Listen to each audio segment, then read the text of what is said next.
So what kind of is in the drug bag? This goes along if you're following along. If you work for, say, mobile care, and air care, thought I would just pick basically the entire drug bag and eventually go through all these things. So we've done some of the pressors and that sort of stuff. It is now time to talk about the sort of right lower corner of the bag here, the sedatives, yeah, get it out there, sedatives and analgesics. And this is a hit you over the head with this kind of stuff, give you some information on it, hopefully not belabor the point too awful much, but hopefully this is also useful for most other folks. I've tried to keep it fairly broad and added in a few other topics that are outside of that specific curriculum, just because folks that are in EMS, otherwise you may have some of these other drugs that are just not listed in this particular formulary. So let's hit the analgesics first. We'll hit the sedatives, and then we'll talk about the use of them together and some specialized uses of it. All right, analgesics, things that makes you feel better, things that help the hurties to not be quite so hurty. We don't see it quite as much, but it's sort of making a comeback with efforts to reduce opioid use. Ketorolac, and by the way, there is acetaminophen, there's ibuprofen. Those are pain medicines. That's true. Sometimes you can carry them, especially in Kentucky, like it's been approved for what you call antipyrexia, and everybody's like, oh yeah, we'll be able to prevent febrile seizures. Not actually the case, but whatever, it's fine. I'm going to skip over those and mostly just go with the stuff that you might administer through a needle or something like that. So worth talking about Ketorolac real quick. Good old Toradol, fairly nice drug. We use this often for things that cause you to have like spasmy or colicky type pain. So in this case, a renal stone, boy, can you imagine? That's a, how big is that? Looks like about an 8 millimeter kidney stone. And look how angry that thing looks. Can you imagine pushing that through a ureter? Yeah, I bet that hurts. But Ketorolac is a really good medicine for things that are, again, sort of that colicky pain, like renal stones especially. Also good for some post-operative stuff. It is generally given IV 15 milligrams, 10 to 15 milligrams, or 30 milligrams as an IM shot. Now, we used to do about double those doses. We used to do 30 IV and 60 IM. And then some studies came out that said actually 15 IV is as effective as 30. And so basically half the dose at that point, because you do get a little bit of problems with like some renal insufficiency. You sort of increase the chance, like all the other COX inhibitors, like Celebrex, all those ones that you see on TV that are real expensive, but then say you could also die or have a stroke as a result of this. Ketorolac is in the same class and family and has all those same sort of restrictions on it. Although in general, I think that the danger and the concern that people have sometimes, I think it's a little bit overhyped. Like if you gave somebody one dose of Toradol who had renal insufficiency or even acute kidney injury, one dose is probably not going to be a real big deal. 10 doses over the course of the next week at high doses is maybe a bigger deal, but for the most part, it is a pretty safe drug. It doesn't, there's maybe some drowsiness that occurs with it, but I've never actually seen that, or I don't actually believe that it probably does that. I think it's probably more of a placebo thing, but that is listed as one of the side effects, but certainly not as much as the opiates. So Toradol is good medicine. It's basically injectable ibuprofen. Onset is within about 20 minutes or so, and then it lasts for 3, 4, 6 hours, something like that. So good. Think of it like if you were going to give somebody a big dose of ibuprofen, really effective ibuprofen, which is a great medicine, you might think about giving them Toradol as a shot, and it works basically the same way. We probably should actually look at it a little bit more, but there's a little bit of a stigma behind Toradol still, and a little bit, oh man, it could be dangerous. How do you know about renal failure? Blah, blah, blah, blah. Again, probably not that big a deal in an emergency setting, but some folks do carry it, and some folks do give it. So it's good for what ails you. Good way to start. We can talk about the opiates, though. Pain medicine, pre-hospital pain medication, of course, largely relies on a couple of different opiates. Some folks carry morphine. It is out there. Morphine, it generally comes in like in these cases, like 10 milligrams per ml. Sometimes it's 4 or something like that.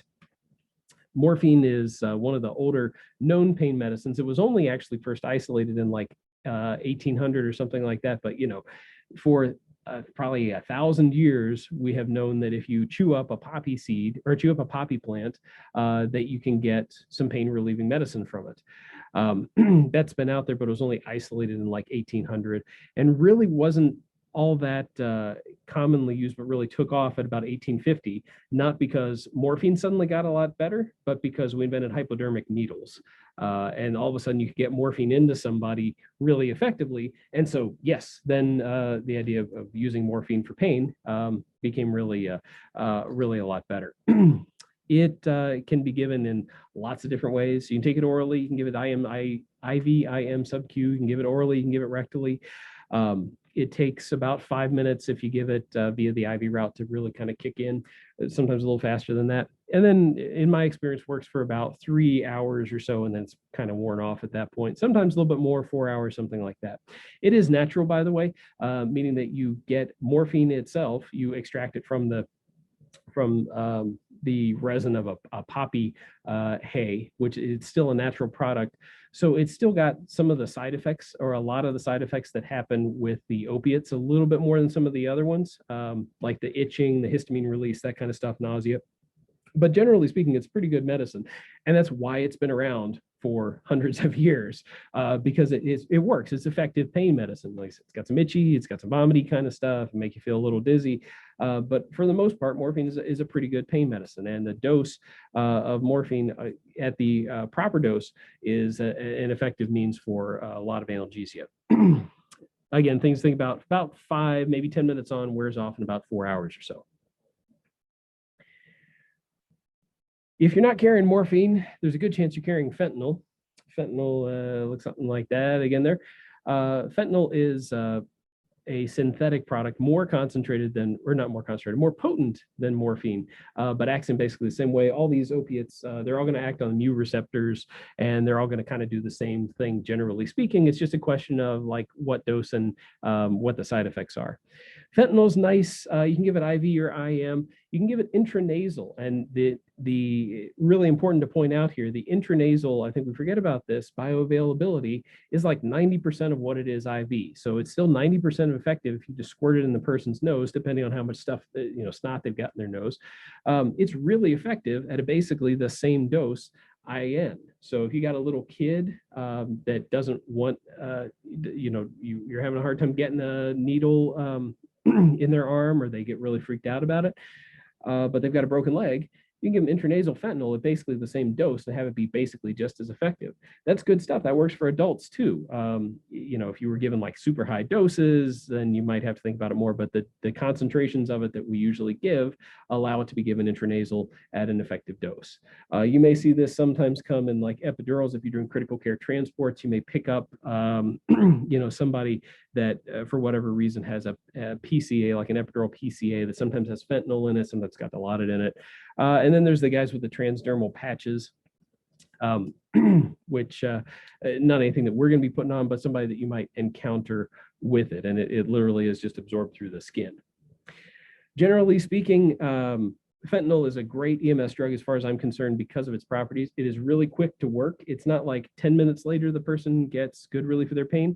Within probably 2 to 5 minutes, when you give them a shot of IV fentanyl, the patient is starting to feel better. They're getting the big effects of it anyway. And then it wears off within about 45 minutes to an hour. Now, if you're dealing with somebody in the hospital for a longer period of time, that's not as attractive because then you got to redose them every hour. But if they are in your ambulance for approximately 40 minutes, then this is good enough to get them pretty well comfortable pretty quickly and keep them that way till they get to the hospital. And then we can kind of figure it out from there. Or one additional dose is going to wear off relatively quickly. So it's not like you're going to snow this guy for 6 hours at a time. Fentanyl is a great drug for that reason. It's also nice because it is, as it is one of the synthesized products, it's got less of the itchiness. It's got less of kind of the opioid side effects that happen. It can make you a little loopy in the same way, but that's if you give it fast, and if you give a bunch of it, basically all the opiates will do the same thing. So fentanyl, good, a little bit less side effects, and works really quick. One of the great EMS drugs, as far as I'm concerned. By the way, everybody worries about fentanyl. This thing here, highly toxic, maybe fentanyl or maybe fatal, and then we're going to inject this into people's veins. Oh my God. Well, all the opiates are potentially toxic. Ketorolac is potentially toxic. Acetaminophen, highly toxic. And they sell it over the counter. Everything is potentially toxic in the wrong dose. But that's why you don't give doses of a gram of fentanyl or a milligram of fentanyl. That's why you dose it in micrograms. Fentanyl in itself, if you happen to be somebody that's not real familiar with it, fentanyl in itself is not dangerous any more than anything else is. It's just concentrated, and it's easy for people to get, and it's easy for people to screw around with. Yeah, if you're a guy that is sitting in his in his basement in China putting together illicit pills, and you just got this giant scale and you're just kind of doing one of these numbers in terms of how much fentanyl you're sticking in there, yeah, that can be dangerous. But in the way that we give fentanyl, it is a good drug. It's one of the safer drugs, and one of the ones that, again, because the half-life is relatively short, if you give a little too much of it, it's going to go away. So fentanyl, good drug. There, I said it. Some folks are carrying some Dilaudid. We don't, none of the services that I work with do, at least as far as I know. If somebody knows differently, then please tell me, because that's news to me. Dilaudid is often kind of thought of as like, oh yeah, man, this is the big pain medication. But realistically, yes, it's a bit more potent than morphine, but works in kind of the same ways. It's also synthetic, so it has it's a little bit more clean. It doesn't have quite as much of the histamine and that kind of stuff. Still can make you, some folks still could make you itchy, still could give you the head rush, still could give you the nausea and all that stuff that happens with it. And if you give somebody a bunch of it, it still will give respiratory depression. But some of the side effects are a little bit less. This is why it's kind of preferred as like when you're getting a lot of pain medicine, they usually kind of switch over to Dilaudid or hydromorphone. You can give it IV, IM. Again, you may see it intrathecal if you're doing a critical care transport or something like that. It's got maybe a 5-10 minute on time and then lasts for about 2 hours or so. I don't really like it that much because it does wear off relatively quickly, a little bit less than morphine. Folks talk about it being, oh yeah, it's so much more, it helps my pain so much more than morphine does. Well, really, morphine is misspelled there. That's probably only because you haven't been getting a good dose of morphine. So let's talk real quick about the potencies of the opiates that you're commonly going to see. So if you call morphine at a potency of a 1, Dilaudid is about 10 times as potent, and fentanyl is about 100 times as potent as that. You may say, well, man, so Dilaudid is 10 times more effective. Well, yeah. At equivalent doses, 10 milligrams of morphine is pretty much as effective as 1 milligram of Dilaudid, which is pretty much as effective as 100 micrograms of fentanyl, maybe a little bit more. It's not often so much the medicine in terms of the opiates. It is the concentration of it, it's how much we give. If you ask somebody to give, if you asked a nurse or a paramedic to give 10 milligrams of morphine, they would probably look at you kind of crazy. But if you asked them to give a milligram of Dilaudid, they would have no problem at all. And they'd say, are you sure you don't want 2 or 100 mics of fentanyl? Probably not. It wouldn't really buck it. But these are about equivalent doses for pain for these folks. It's not so much the medicine. The big difference is what are the side effects in order to get that pain relieving dose. But if you get a bunch of morphine, it will help your pain as much as an appropriate dose of Dilaudid or an appropriate dose of fentanyl, generally speaking. That does bring up an interesting question. What is the appropriate opioid dose for pain relief? Generally speaking, it's higher than you probably think it is and higher than most protocols are going to allow you to give. The weight-based dose is 0.1 milligrams of morphine per kilogram. And again, we use morphine because it's the old drug. It's kind of the standard. That works out to in a 100 kilogram adult, without other reasons to give less, that works out to about 10 milligrams as your starting dose, and that fixes pain, reduces pain by 50% in an adequate number of people. So some people still need more. Some people need a little bit less than that because they are little tiny, elderly folks that have bad renal function, that don't process the stuff real well. But generally speaking, the true weight-based dose that is going to help pain significantly, causes an adequate reduction of pain, is something like 0.1 milligrams per kilogram of morphine, which is decently high doses. You're right. Just remember that. And remember that all the opiates work basically the same way. They all cause respiratory depression at high doses. They all cause nausea to some extent. And they all cause that feeling of euphoria and then sedation. They essentially are all equivalent in this way. Again, a little bit less of the stuff with the synthetic drugs, a little bit more of a clean pain relief, but you still do get the sedation. And bear in mind too that they pretty much all respond to naloxone if you give them too much. So even you give him 10, oh man, I'm worried I'm going to give him 10 milligrams of morphine, he's going to stop breathing. Number one, he's not. But number two, okay, if he does, give him the tiniest little whiff of naloxone and he's probably going to start breathing again, but his pain will be better. We have good ways to fix opioid overdose, especially if it's iatrogenic. As long as you're monitoring the patient, you really are not going to hurt them with too much opioid, or at least you have means to reverse that. Now, you give him 30 milligrams of morphine and then you walk away and you don't check on him again, yeah, that could be a problem. But in the back of an ambulance, healthy doses of pain medicine, 100 mics at a time, even if the patient gets a little sleepy, okay, put him on a little oxygen, he's probably going to be just fine still. But there's no reason to undertreat pain. There's no reason to really be skittish about most of the opiates, because these are the things that we actually have the ability to fix if we give them too much of, rather than some of the other medicines that are out there. So they all cause respiratory depression. They all respond to naloxone, generally speaking. All right.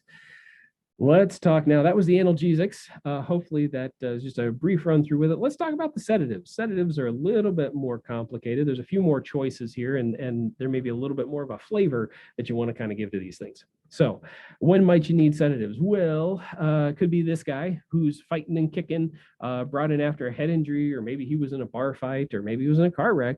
But now for whatever reason, he is thrashing around, not letting you examine him, not letting you provide adequate treatment, and posing a danger to you and your staff or your colleagues in the back of the ambulance. Or for that matter, maybe he's fighting with police. This person might need a sedative. How about this gentleman here who's having a seizure? If it goes on for any significant length of time, this guy may need some sedative. How about this guy? I think that's probably the most brilliant meme I've seen in I don't know how long. Sometimes it's not that they need to be sedated for safety. Sometimes it's not that they need to be sedated for seizures. Sometimes it's just they need to calm down and take a little nap for a while. That is there too, and that has a legitimate reason and a legitimate thing that you might give somebody a sedative for in the back of the ambulance or on your helicopter, or however it is that you're getting person from place to place. But we'll talk about that in just a minute, about which one to use more appropriately for which kind. The sedatives that come up, usually we're thinking of the benzodiazepines. Versed comes up as, again, the one that I think EMS should generally carry. Here is, I guess it'll play at the end here. Here we go. This is sort of the ideally sedated person with Versed. This young girl here, she had a significant anxiety and then had, I think, a couple of teeth extracted. So got a little bit of Versed. You typically will see this as the ideal way that people are there. She's protecting her airway. She's moving her head around, but she doesn't have a lot of fight in her, basically. This is a real good example of what the typical appropriately sedated benzodiazepine person will look at. You notice she even has a thing in her mouth that she's not like inhaling or anything like that, so that you are protecting your airway pretty well. Versed specifically is nice because the onset is fast. It's within about a minute, maybe 5 minutes at most, usually within about a minute, 2 minutes, something like that. If you give the shot intramuscular, it will kick in within about 5 minutes. And you can give it reliably intramuscularly, and it almost always is absorbed at almost the exact same rate and almost always kicks in within about 5 minutes or so. So it's really good in that way because you don't necessarily have to have an IV. There is intranasal Versed. You can give that. I have never had success with it. Every time I've given it to somebody, the person who just stands there looking at me like, what the hell just happened? or they get paradoxically agitated, which happens too. If you give, it's one of the few downsides of midazolam specifically, is it seems to cause a little bit more paradoxical agitation in young children and in the elderly. So not a great medicine there, but generally speaking, these are not the folks I'm giving Versed to either. Again, you can give it IN. I just haven't seen it be effective, but they say that it works, kind of. And they give it to parents sometimes to give prior to sedation, prior to like starting IVs and that kind of stuff. You have the parent squirt it up in their nose and they do better, if you say so. So it's fast on. It's well absorbed and reliably absorbed intramuscularly. Great for those reasons. It's also nice because it wears off in about an hour or two. Rather than some of the other ones that stick around for 6 hours, this, you give him some Versed, yeah, he'll sleep soundly for an hour and a half, but then he's probably going to wake up, which again, for us, we don't want this guy to necessarily sleep for 10 hours. We want him good in the back of our ambulance. We want him good quickly, and then asleep for the time that we need to bring him in for whatever reason. We'll talk about that. And then we want it to wear off so that we can get another exam. We can do what we need to do otherwise. It's also nice, Versed specifically, because Versed's got a pretty good amnesia effect with it. So if you insulted the guy, give him some Versed afterwards and he'll forget all about it. That's actually fairly true. It's a pretty good amnestic. And I think, honestly, that's why we see it given in sedations kind of frequently, is that it just makes you forget about stuff. But that is a true effect, and that sometimes is a benefit, sometimes it's not what you're going for. If we're dosing Versed for seizures, seizures are one of the big things with it. Seizure Versed is fairly simple to dose. If you've got a kid that is like 13 kilograms, something like that, which is basically that's a I think my 3-year-old is about that, and he's not that big a kid. So like a 3-year-old, something like that, on up to a school-age child, somebody that's 40 kilograms or almost a teenager, you can give them 5 milligrams IM for seizures. If they are any bigger than that, or if they're just a big kid, or if they're an adult, you can give them 10 milligrams IM. Now, typically speaking, folks will kind of half these doses because they're scared they're going to oversedate these guys. But these are appropriate doses of Versed IM, which are, again, well absorbed and reliably absorbed and won't cause significant respiratory depression in most people. This is a pretty safe strategy to use. So if it's a little kid, give them 5. There are some weight-based doses below 3 years old. If it's a big kid or an adult, give them 10 and make that your seizure dose, and then you will terminate most of these seizures pretty effectively. And that's based on the data we got from Rampart, which is a big study on IM midazolam versus IV ativan. Now, a little bit different case. Say you've got someone with excited delirium, a dangerous adult, somebody that is fighting you and your partner, that you're trying to wrestle them down for. They're covered in blood. They're swinging at you, that kind of stuff. 10 milligrams of IM Versed is a good dose for most of these. The reason I like IM Versed for this reason specifically is that it's a single agent. It's a pretty safe agent. And realistically, as long as it's just Versed, you can't choke a rat. You can't replace his blood volume. You can't fit enough Versed in a rat to make it stop breathing. It's a little bit of a hyperbole, but for the most part, the benzos don't really cause, especially Versed, doesn't really cause a lot of respiratory depression. So it does make them sleep, but it works quick. You can give it right through the pants, and you give them one dose, and there are very few people that can resist the siren call of Lady Versed when she gets into their thigh. Most people are going to go to sleep within about 2-3 minutes after you give them that IM shot, generally speaking. And again, in an hour and a half or 2 hours, when they wake up, probably they're going to be feeling a lot better, hopefully. Now, there are protocols out there that talk about chemically sedating or helping people to feel a little bit less anxious. That say, oh, we're going to give 1 to 2 milligrams of Versed IV every 5 minutes until the person is no longer dangerous. A milligram of Versed is what you would give somebody. It's what they gave my wife when she was nervous about getting an IV before a minor procedure. And yes, it absolutely made her feel better. It took away her worry, but it is not a sedative dose. And given some guy who's fighting and flailing, 1 milligram or 2 milligrams of IV Versed every 5 minutes or so is going to end up with somebody getting punched or kicked in the head. So that's like an anxiety kind of dose, make you feel just a little bit better, 1 to 2 IV. If you want to sedate somebody, if it's that bad and you need to sedate them, you need to sedate them, give them 10 IM, and they will generally fall asleep. The other benzo that we often see is ativan. And ativan's not a bad drug, but I just don't know that it's really got the stuff that we want in the pre-hospital setting. You got to give ativan IV, basically. You can give it IM, you can, but this is a graph of the blood levels of ativan when you inject it. If you give it, I don't know if you saw that blue line kind of come on there, give it IV, and the blood concentration is relatively high. If you give it IM, it's so slowly and erratically absorbed that it may be 2 hours before they actually absorb an equivalent amount of ativan to make it effective. So we see people give it IM, but it's not a good IM drug, and we probably shouldn't give it. We should get out of that habit. It's a good IV drug for what it is, but then it lasts for a long time too. So if your goal is to make this guy sleep for 6 hours or not seize for like 6 hours, then ativan is a fine choice for that, as long as you have an IV. But it's not a good choice to try to give IM if you can't get an IV, or to try to sedate somebody with it. It's just too erratically absorbed. It's absorbed too slowly, and it's not going to be effective because we're talking about the first 15, 20 minutes and not the first 2 hours or so. Good for seizures because it lasts for as long as it does, as long as you give it at right doses, but a lousy EMS drug altogether, if you ask me, generally speaking. If you were going to give it for seizures, make sure you're given appropriate amounts of it. A 0.5 milligram of IV ativan in an adult is not a seizure medicine. We're talking 2 to 4 milligrams IV. Probably you lean on the 4 side if it's truly like this guy's in status, we need to give him medicine.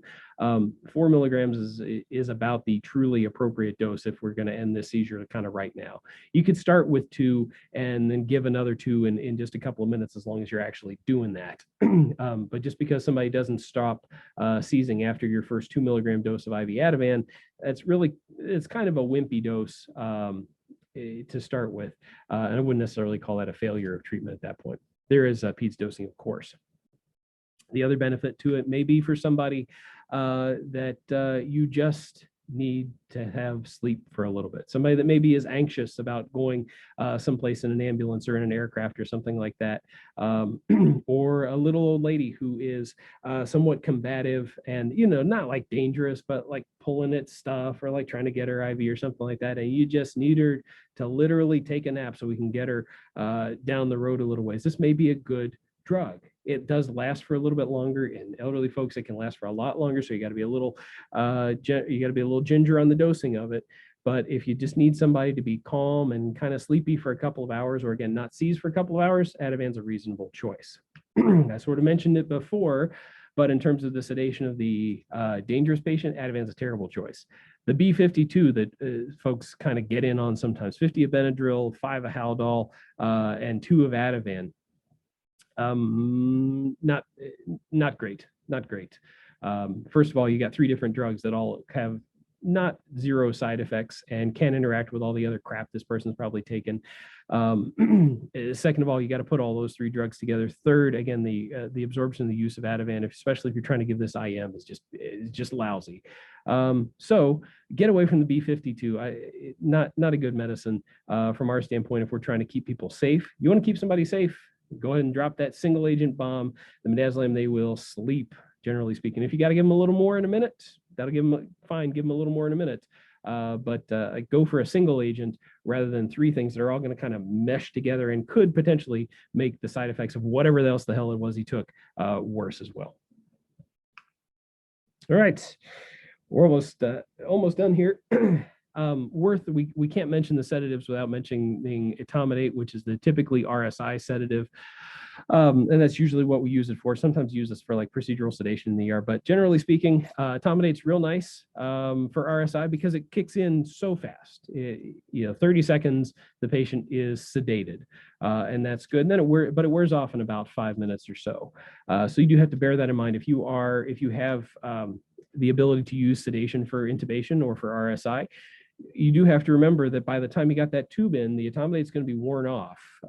And so you need to get them on some other sort of sedative medicine because the paralytic is probably still kicking on for at least some time after that. By the way, it does cause some adrenal suppression. Who cares? One dose is not going to be clinically relevant. It's not clinically relevant. You can still give it even in the septic person. It's fine. All right, how about propofol? Propofol, everybody's favorite sedative, it seems like. We like propofol because it is quick on 1 to 2 minutes, and then it's quick off, wears off in about 5 to 10 minutes. So that's good in the patient that, got intubated for their head injury, that you want to be able to wake up, do their neuro exam, and then put them back to sleep with. Also good because you don't have to wait around forever. If they're awake, if they're like bucking the vent, or if they're real agitated or something like that, you don't have to wait 30 minutes. You can give them a little push of propofol and they'll be back asleep in a minute or so. And then that gives you time to kind of ramp everything else up as well. So it's nice in that way. It's a little bit of a downside in a couple of reasons. One is that it does cause actual hypotension. It will drop your blood pressure essentially every time. Whether or not that's clinically relevant to you, maybe that's what you want, but whether or not it's clinically relevant in your situation is kind of up to you.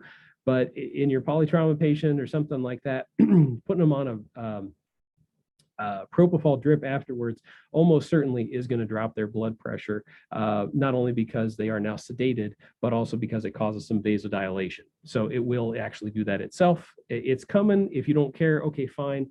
If you do care, then maybe pick another agent. And it's also worth noting, too, that it is a sedative. It has GABA action, but it doesn't have any analgesic effects. So it's not really, most of the stuff that people get intubated for is kind of painful, and the intubation itself is pretty painful. You don't necessarily want this person just be chilling out just on propofol. They need a little bit of pain medicine in there. And it will make the propofol work a lot better as well. I skipped over one drug because I have a whole other presentation on it, but I'm going to skip it this time just to say that save time. So let's talk sedation packages. How are we actually going to put this stuff into use? We've talked about all the drugs specifically. For intubated patients, if you're doing an interfacility transfer by ground, by air, or however it is, I think there's two basic classifications of people. The one question I'm going to want to answer is this a person that needs to wake up soon? Are they a stroke? Are they, again, a bad head injury or something like that, where a neurologist or a neurosurgeon may want to wake this person up within about 30 minutes of getting to the emergency department so that they can do some kind of exam on them? In that case, I would say they all need pain control and sedation. But it would be reasonable to say, let's give them 100 micrograms of fentanyl. That will treat their pain for about 45 minutes, and then put them on maybe a little bit higher dose of propofol, which we can turn off relatively easily and be able to examine the person in, again, about 10 minutes after that. So maybe they go at 50 or 100 mics per kg per minute, a little heavier on the propofol than on the slightly longer acting pain medicine.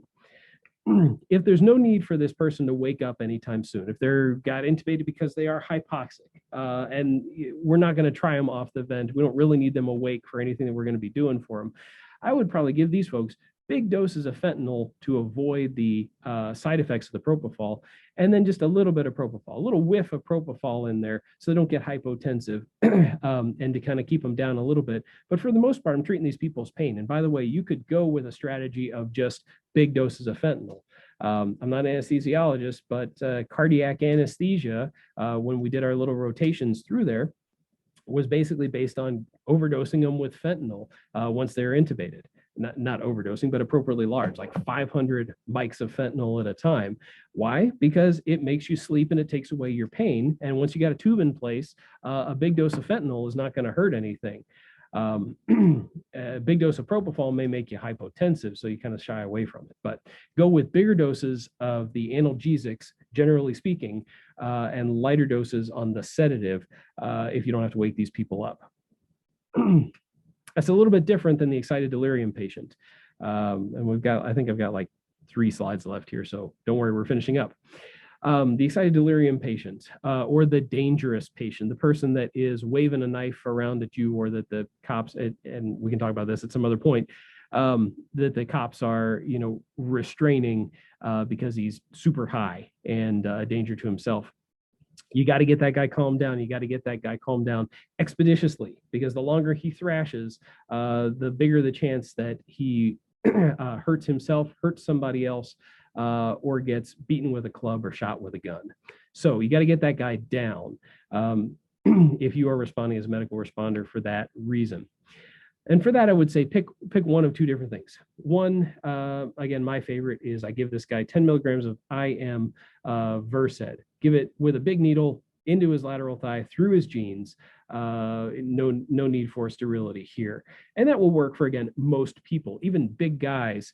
It will take the fight out of them enough that you can make all the other stuff happen, if nothing else. The other option would be to give this person ketamine. And again, ketamine, I've got another talk on. We'll hit it next month. But ketamine at a dose of 400 to 500 milligrams IM, which seems like a big dose, but it's really only about 4 to 5 milligrams per kilogram, which is a reasonable IM sedative dose, even for using it for procedural sedation. And of course, we want these guys to sleep. That is the idea. The idea isn't to just kind of make them feel a little bit better. If this guy needs to sleep, he needs to sleep in order to keep him safe and to keep us safe. So if we're going to put him out. Absolutely. And then once you do that, by the way, if you've got these dangerous patients, super critical to mention, the minute you can, don't like sit around and high five, and don't like worry about the other stuff, picking up your trash or anything like that.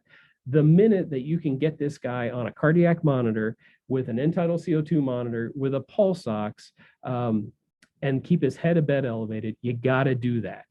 The drugs don't kill people. The drugs that we give and the concentrations that we give and the way that we give it, that's not what kills people. What kills people is that we give these drugs and then we keep them hogtied and proned until they completely stop moving, at which point you need to start doing CPR, generally speaking. Our use of it can be dangerous. The drugs themselves are not dangerous. It's not ketamine's fault. Ketamine does what ketamine does. And it gets blamed for stuff, but ketamine just does exactly what it's programmed to do. It is what we do in response afterwards, or in response to the rest of this guy's dangerous state, and our lack of keeping track of these folks once we have them sedated, that we get into trouble with, I think. So pick midazolam, pick ketamine.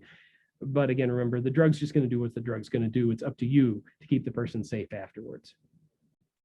And then finally, the last group of people here, old lady pulling at things, young person pulling at things, septic person pulling at things, yelling, or just in general needs a little bit of a nap. These are the guys that can get 2 milligrams of midazolam, and they wake up in an hour or something like that. Bear in mind, again, that small doses may sometimes give you a little bit of paradoxical agitation. You can fix that typically with more midazolam.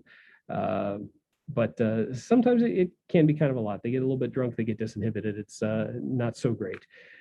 This might be another time when you give a milligram of lorazepam as well. But if you do that, remember that you're going to sleep for probably 2 or 3 hours once it kicks in, and may last for 6 or more hours, especially if it's a little old lady that's not going to clear it very well.